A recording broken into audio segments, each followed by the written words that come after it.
Welcome back to another episode of Life After Corporate, my friends. And if you're new to our show, welcome home. This is where you get the straight scoop on what it truly takes to build and launch and build a successful, sustainable coaching, consulting, or other services-based business. And today we're shifting our narrative a little bit from the tactical strategies, the tactical things that you can do to grow your business, the strategic outlook for 2025, and instead focusing inward on how to master your inner game, especially for this road ahead. And we are in a time right now in our economy, in the whole world stage, where everything is shifting and changing on the outside. And without having a strong grounding and mindset mastery on the inside, it's going to be hard to navigate this year. And today I have a very special guest to share with you. Her name is Danita Young. She is a transformational coach. For the last 15 years, she's dedicated her life to finding the solution to creating a lasting transformation to overcome anxiety, procrastination, and stress in 30 to 90 days so you can step into your full potential. She calls it her Align method, and it's simple, it's effective, and it works in under 1 hour per week. Who doesn't need something like that, right? And Align has helped thousands of people around the world to master their inner game. So welcome to Life After Corporate, Danita Young. Thank you. Thank you, Deborah. Thanks for having me here. So this is a new relationship. Usually I interview people on the show who I've met in real life. And I believe you or a member of your team sent a podcast pitch that was so good. So I want you to know this is a rarity that we have someone on the show we don't know. But your journey was so compelling. And what you're doing with women leaders is also so compelling that I thought you had something really valuable to share with our listeners today. So let's start with a little bit about your backstory. I know you don't have a traditional life after corporate journey, but tell us a little bit about what brought you to the place that you're at today. Yeah, so I would say as far as corporate, the closest to corporate would be law enforcement for me. So it was the working with drug task force and working for more of the kind of law and order side of the life. And then it brought me over. I read a book called The Passion Test. And when I uncovered that book, what I found is it's a very small book, by the way, for anybody that's just kind of really looking for what their gift is. And it was being able to work at my own time. It was being able to help people. I really loved health and fitness. And so after you get all 5 of them looking back at you, it says, don't do anything outside of this 5. And that was a moment I was like, you know what? I'm going to do this. I'm going to do something that I'm a lot more passionate and aligned with rather than waking up every day at 8 o'clock or, and going to work. It was just, yeah, I think people that know that when they're in corporate, they just kind of are like, oh, another day, here we go. Right. But on the entrepreneur side, you wake up with, it's almost like you gotta be very careful with taking those breaks because you can really find yourself overworking as an entrepreneur. And that would be really my journey. Was I didn't have a problem with working hard. My biggest issue that led me to a lot of all my failures and fears and all of my devastation was that I was working hard, but in the wrong direction. And I was used to working 80 hours a week, 15 hours a day, like no problem. That was easy for me. But when you're in the wrong direction, you're going to make very costly mistakes. And I didn't know that. And that was something I had to learn when you come into more of a maturity as being an entrepreneur, that there really is a thing called alignment first. Which I want to be sharing a lot on today's podcast with you guys, is once I found my alignment is where all my success was.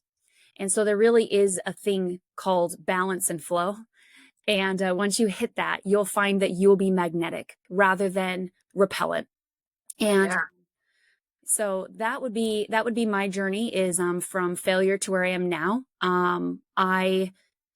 I'm open to however deep you want to go. I'm all for it because I love sharing my story so that it can help inspire another woman to not make the same mistake of what I did. Yeah. So, you talked about entrepreneurship. You talked about being a reluctant entrepreneur at this stage, but what was your first venture? And, tell us that story and tell us how you got to that low and how you pulled yourself back up. I think that would be really powerful for our listeners too. Yeah. What's interesting is I feel like most high achievers, one of their biggest fears is fears of failure. And what I find with fears is that your thoughts are extremely powerful. Wherever your thoughts are, your energy goes. And so I was actually sitting back and seeing all of my fears coming true. I was like, oh, this is actually factual.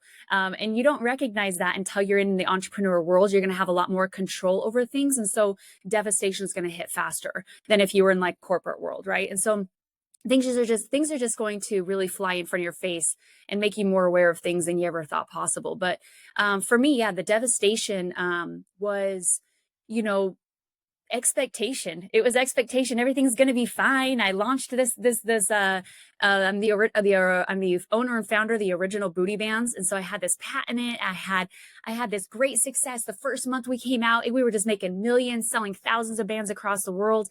We were the original. So it was like, everybody just wanted to jump on board to the brand new thing in the fitness space. And I was like, all right, this is it. What is anybody talking about? Like, this is easy. And then within the next couple of months after that, like complete failure. The bands were breaking. Everybody was saying you're a fraud. This is a crappy product. So that's the first time I found depression ever in my life. Never knew what depression was ever like. And so once I found depression, it pushed me to do something different, which was sell my car, take out my 401k, take out my savings. I don't recommend any of this, by the way. Don't do what I'm telling you to do. Okay. But then I was able to restock my entire manufacturing and reship out brand new bands for everybody, for the ones that were broken. And that's what started my community. They got to see the loyal, they got to see the trust, they got to see the dedication, and they said, we want to follow her. And then it led to then like the workouts and things like that. But the more and more that it kept going, it was almost like this, like it was like, well, how much more can I go? Like how much higher can I set the bar? And the more that I kept the out of alignment that I was talking about, the more that I was going in that wrong direction. So the more products I would put on there, the more effort I would do, I would find that immediate success, but then I'd also find that failure hit me in the back end. So I would say the most devastation was homelessness for about 8 months and losing everything and completely in a place of disparity. My family was like, who's this inside of you? We don't even know that you're a very independent, strong, capable woman. Like, who are you? Like, what's happened? And what you recognize is what you build is not who you are. That is just the beginning stages of your story. And so no matter where you're at in your life, I feel like if I were to look back, if I was in alignment first, none of this would have happened. I truly believe that I was running from a place of fears. I was running from a place of limiting beliefs. I was running from a place of contracting energy. And all of that was then just a ripple effect on the outcome I was constantly getting back.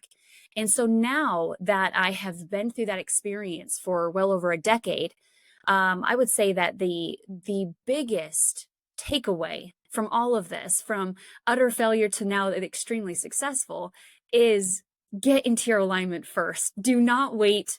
Do not hold off. Don't wait until you're successful then to go into alignment. No, hit your alignment first. So that way the hours that you're putting into your job are going in the right direction and you don't make those costly mistakes like I did. We're going to unpack all of that: alignment, contraction, expansion. But first of all, let me say thank you. Thank you for normalizing the ups and downs of entrepreneurship for everyone who's listening here today.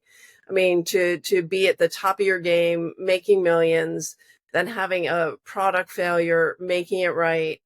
But, the truth is, and I've said this before on the show, and it was something my mother-in-law always used to say, is wherever you go, there you are.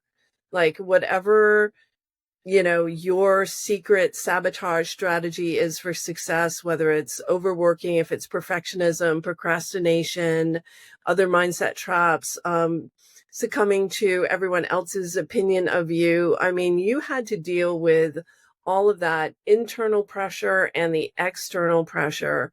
And so what was that pivotal point for you that you what does it mean to be in alignment? Like you said, oh, I'm out of alignment. What was that wake up for you? What was that moment you said, I can't go on like this anymore? And how did you course correct yourself? Did you get help along the way? What was that moment like for you? I love that question. I don't think I've ever had that question that's bring me to that actual moment. The moment was losing everything. Mm. But yet, there's a superpower that comes when you hit that point because you recognize that you can only gain everything after that. And Yeah. so it really is something I don't want people to have to go to, but I do believe as human beings we all hit our version of rock bottom. But what you recognize in rock bottom is you're like, this is it.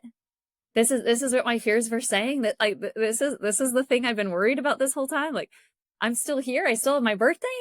I still have my family. I still have my friends. Like, oh, like this is it, and then from there, as you go, okay, what did I learn? Like, what brought me here? And it's just like this whole retrospect. And so that would be the moment, is when of losing everything. And then I would say knowing I was out of alignment was by I went to this retreat on my rock bottom. I was actually sponsored to go to the retreat because I couldn't afford it myself. So I was sponsored to go to this retreat because somebody said you just need to go and find what's called living freedom was the retreat.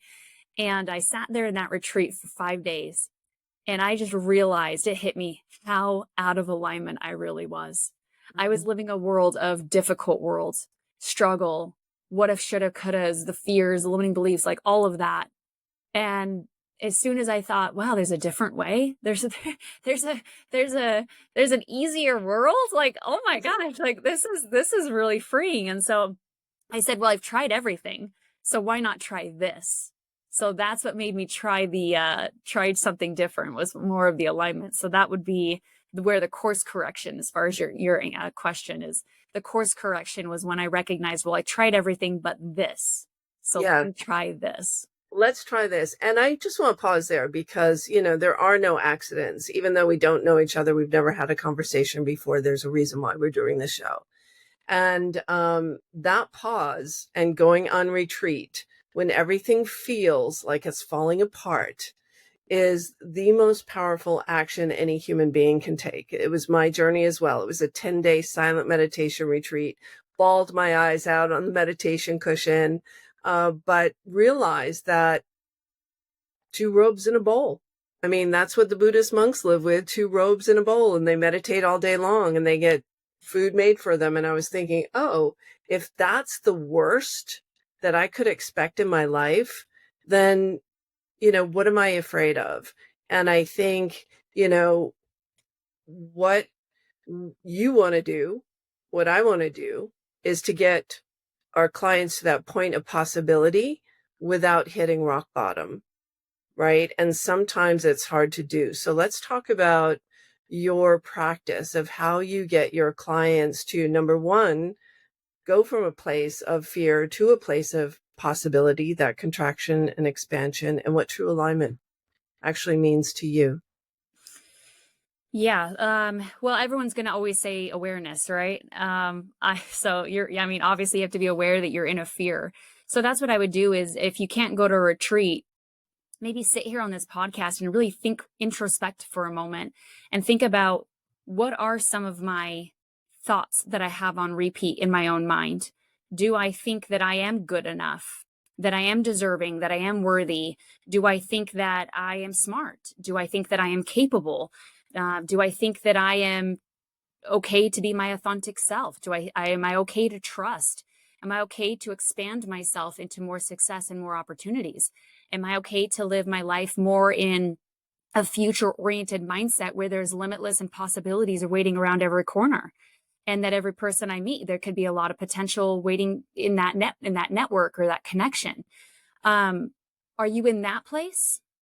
Or are you in the contracted, which is worrying about the past and trying to stay in the familiar, trying to control too much, which is you're putting your past onto your future, making your future your past, and saying in that, like, you're finding and then finding any patterns, right? If you're finding yourself in a pattern and you recognize that's a definition of insanity, right? Doing the same thing over and over, expecting a different result. That's a moment just to have that awareness to say, I'm not making any moves.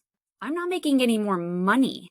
I'm not reaching any more clients. Like by having that, like it's just a pause to recognize what are your facts that are around you right now. So that would be the first step. Yeah. So I want to just pause there for a second and say, so if you're thinking of, so I want to identify some of the thoughts of how much money do I have left before I run out, right? That's looking toward the past and trying to predict the future.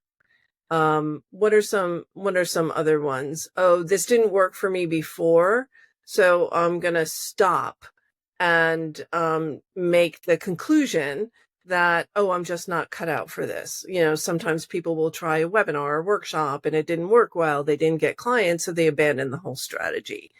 What are some other ways you see people living in this state of living in the past and letting the past predict the future? Because that is, I think, the most damaging mindset for entrepreneurs, is living based on making your decisions based on what happened last week, last month, last year, and expecting something different to happen.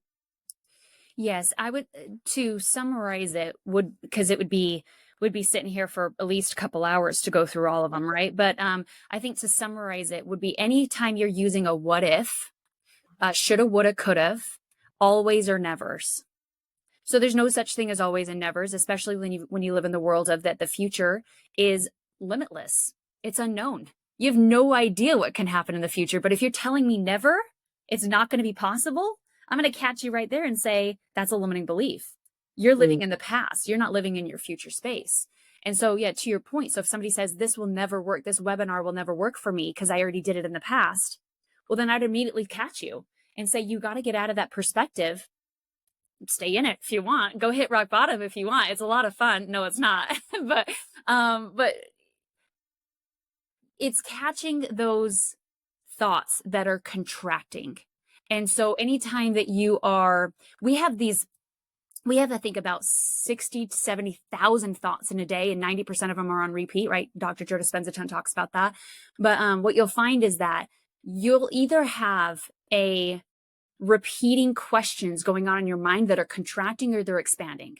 So for example, why can't you do this? Why do you always fail? What's wrong with you? Why aren't you one of the lucky ones?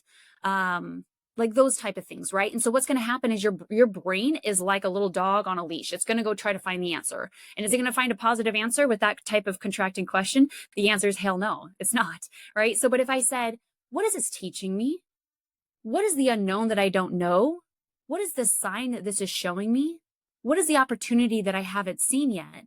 Then what you're going to find is your brain is going to go try to find that answer. And you're going to find that your brain either has a choice of like, it's like going out into this unknowns and looking for these things that's expanding you, or you're in that downward spiral and you're finding yourself to just keep hitting that same crap over and over. Yeah, sounds like staying in a place of curiosity and possibility.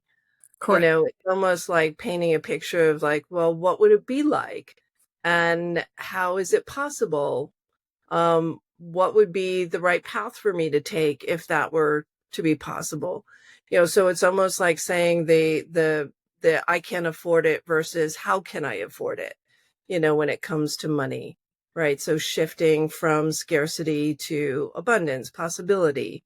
And you can be in both places at the same time. And these are repeated habits, right? So, you know, as Dr. Joe says, we've kind of fixed our personalities by the time that we're 35. So this talk track keeps running over and over and over again. So what is the pattern interrupt? Like, how do you guide your clients to go from that place of contracting thinking to more expansive thinking and leaning into more possibility and potential? Well, we're human, so we're going to do it. And it's not about, I have never seen anybody be able to change by hating themselves to change, but instead catching themselves with love. Like, hey, I'm doing that again. Okay, I forgive myself, right? I'm going to be gentle to myself today because that's all I've known. That's where I've come from. Maybe that's my beliefs that I've adopted from my parents or society or things like this. But catching yourself is really the neuroplasticity. And a lot of people don't think that that's a big deal, but it really is. A lot of people are like, oh, well, I went down the same pattern. I'm like, but did you catch yourself? Yeah. Let's take a moment and celebrate that moment. You just neuroplasticity, like completely took the neurons that are in your frontal lobe and made a new connection, and you caught yourself and you went down an entirely different path. Like that is absolutely huge. It's a huge wake up to realize like you're going into a different direction. Congratulations. And if people celebrated those small wins, they would catch themselves more often, and they'd be able to put themselves more into a different personality than what they've been conditioned to be in, because now they are being able to rewire their entire chemistry of their brain and their body, because now they're saying, I'm safe to feel something that's different. Yeah. And, people have some false beliefs about, well, this is just the way I am. This was just the way I was raised. And so what do you say to people who say, this is just the way I am? I can't change. This is just the way it is. Come to me when you hit rock bottom then. Yeah. I mean, truly. It is the superhighway to rock bottom.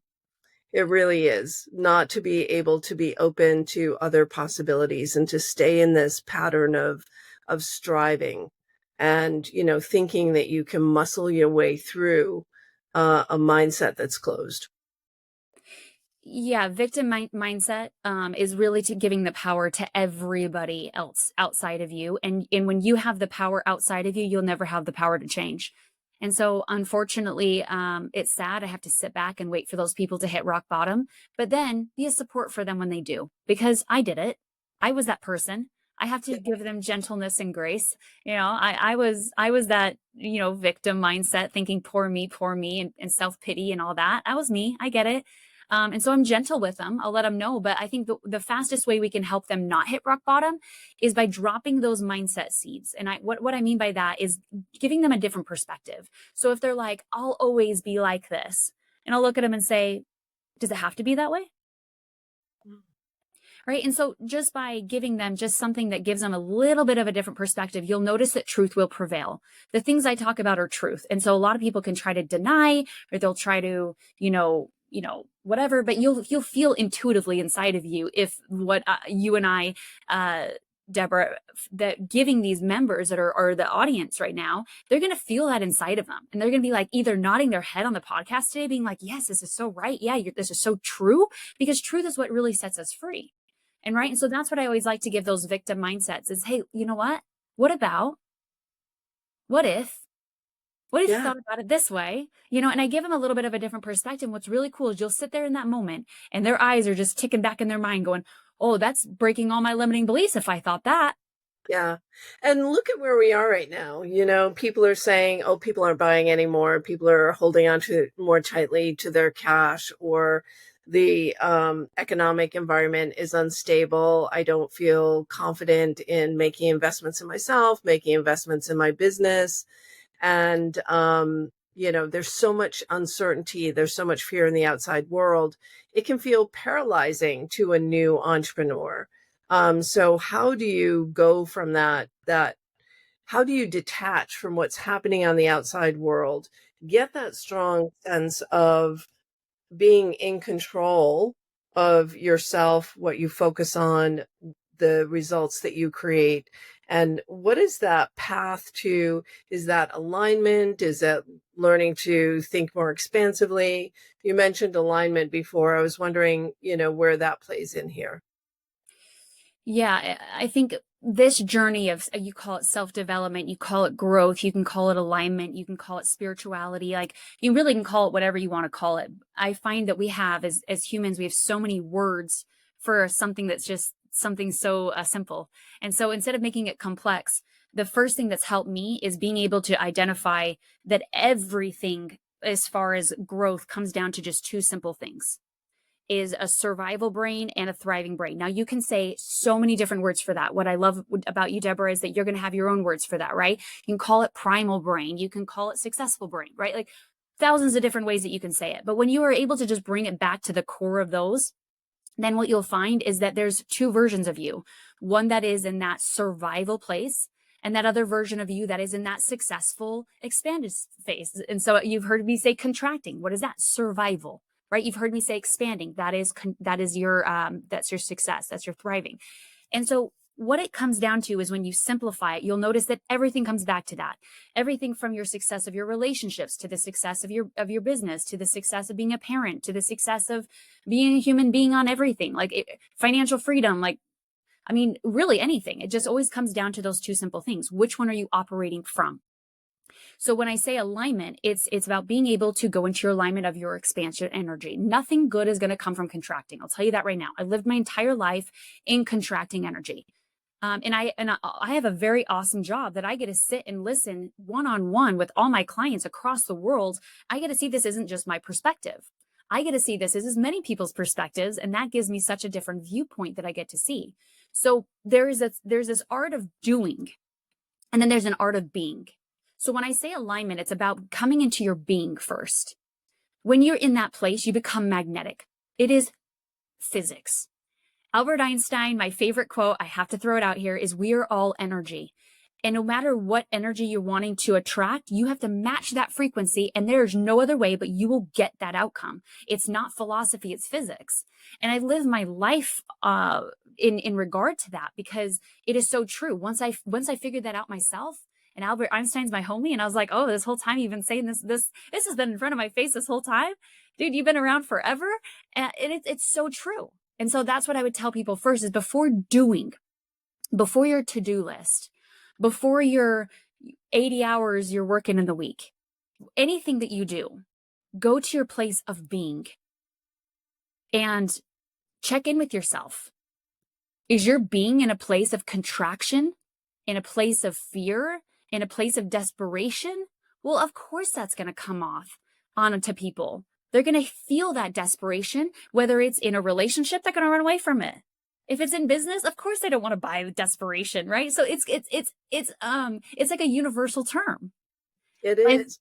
And there's so much wisdom. Like, we didn't make this stuff up, right? It's, you can go back to Napoleon Hill, Rich Dad, Poor Dad, of course, Dr. Joe Dispenza, Byron Katie, Barbara Hewson, all throughout history, Albert Einstein. I mean, it's, and we can go to generations even further back.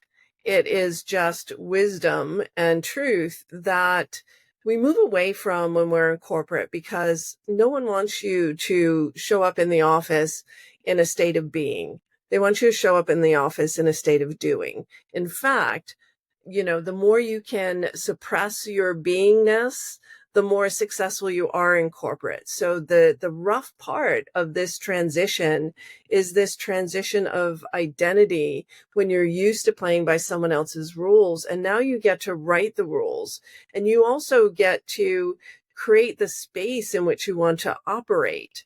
And so we teach, morning journaling, morning meditation, grounding yourself in that state of being before you go into your state of doing. And this has been such a really valuable discussion, Danita. I'm so glad you've been open to sharing with us. Is there anything that you want to leave with our clients as what you believe is the true secret of alignment and staying in a state of alignment? Because I think it's one thing to be in alignment in the retreat center or on the meditation cushion, and then you go into your day and you got a client who's disgruntled or a product that needs to be returned, all of those things that hit you out of the blue. How do you maintain that state of alignment? Yeah, and that's something I really wanted to get underneath the foundation of, is how this can actually be something that's sustainable, not just a short little fix with meditation. Because you're right. I would journal or I'd meditate and I'd feel good. I call it the warm bath effect. You'd feel good in the moment while you're doing it, but as soon as you're done with it, you're back to life, and life is going to life. There's loss in life. There's trials, there's errors, there's all sorts of things that life is going to do. Right. And so how I've been able to do this is what I do is I track and measure. And that's what kind of sets me a little bit apart, is because the self-development space is very, very, very complex. And it gets a little bit scary when you go into it because you just feel like you got onions upon layers that you're just peeling back of yourself. And you're just like, when does this stop? And it gets to a point of like, I don't have time for this. Like, I have other things I need to be doing. I want my to-do list back. Right. And so it really pulls people out of it. But what I have done is I use a tracking and metrics, which is called the aligned tracking method. And I take my top three tracking. What this does is at first you circle the energies, the emotions that you feel. And what you're going to find there is actually that every emotion is a frequency. And when you are able to see the frequency that you are at, then what you're able to recognize is that is your contracting energy. So you're going to have the narrow focus. You're going to find yourself not being as successful. You're going to feel yourself in that looping and that Groundhog Day. So what I do, the first thing I do is train people how to be able to move their energies into a higher frequency. But in order to do that, you have to train your brain and body that it's safe to go into that emotion. Otherwise it won't accept it. And so that's a method that I do. And what's really great is we celebrate when you raise your frequency, because that is going to be your different outcome. So that would be the first tracking metric. The other one I do is a 1 to 10 scale of limiting beliefs. I have them rate themselves on that 1 to 10 scale. 10's the highest, 1's the lowest, rate these limiting beliefs. And if they're sitting in 2s and 3s, well, that's where most of my addicts or my failures or my rock bottom people is in those like really low limiting beliefs. But if they're sitting up in like the 7s and 8s, oh, I'm like, you're trying really hard, aren't you? They're like, yeah, I'm really trying hard. I'm like, you've done some work though. And they're like, yeah, but I'm just not quite there. And I'm like, well, yeah, you're not quite there because you're not at a 10 yet. And so what we do is we clear out any of the limiting beliefs or a process I do that gets them to a 10. And so when we see their 7s go to their 8s, they celebrate. When they go to the 8s to the 9s, we celebrate. When we go to the 9s to the 10, they graduate. Right. And so that's how I track and measure this thing, that where they can see where they're at, they can celebrate where they're going. And then they know that there's somewhat of not like an end point, because you're right. Like in self-development, there's always growth to be made. But for me, an end point that I can give them as far as I know this will put you in your alignment. Mm-hmm. What is something, and I think that's so powerful, like you actually measure it, because you have to pay attention to, where am I sitting now? And it's hard too if you're in a community of people who are lower vibration. It's even harder to keep the high vibe up, because you're surrounded by people who are, or putting pressure on you to bring you down. So I think who you surround yourself with is super important, which is why we mentioned community. So you mentioned community earlier on. Is this a community that you have, a formal membership that you have around this? Tell us more about your community. Yeah, what I did is I wanted to make it affordable, because I feel like, the coaching space and things like this can be very non-affordable for just your typical like entrepreneur and things like that. So I made a 5-level course, and you can do it at your own time, at your own pace. And so with that, there is a community. I have what I call an inner circle, where we all tell our experiences through it, because I truly believe that we learn from each other. And then with that, there's also an upgrade if you want to do one-on-one. If you don't feel comfortable by telling your rock bottom moments in a inner circle, then you can do one-on-one, and I can hear you out. And so it kind of has, there's definitely an aspect of community. And I do agree with you. That is something that is very needed in order to be trying to be around in that positive space. If you're constantly hit with life and the negativity or contracting energies around you, it's being able to then rise above that. But in order to rise above it, it's nice to have support around you. Yeah, so true. What's the name of your community? How do people find it? Align to Thrive. It's a Facebook group that you can go check out. Align to Thrive. Align to Thrive. And we'll put that link in the coaching notes, if that's okay. Yeah, absolutely. Any final words you want to leave with our listeners here, Danita? If they're just kind of straddling this fence of fear versus creativity, any piece of advice that you have for them to what can they do now that would immediately shift their thinking or in their focus? If this interests you and you're like, yeah, this feels right, that I want to be in my alignment first before I just go and work 80 hours a week like Coach Danita did, then yeah, I would definitely, like what Deborah was saying earlier, go into that curiosity. And if you're in that curiosity, I just popped up a 3-step masterclass that goes a little bit more in depth with this. You can find it at alignwithdanita.com. And check it out. And just again, it's being curious. It's being open-minded to these ideas. I'm telling you right now, I have my experience, and I got my experience with all my clients. I wouldn't come on here if I didn't have the most passion about this, and being able to not see entrepreneurs through the mistakes that I did. Like, oh my gosh, I could have saved myself so much suffering and time and money and costly mistakes if I would have known this and from the beginning. And so my greatest gift is that you are able to go in that place of curiosity and let me know. Hey, let me know if you got into your alignment, and I'm going to celebrate with you, because it's a big deal when you get to this other side of alignment. And it's like kind of like that deep breath, that relief that you feel throughout your whole body, which is so cool.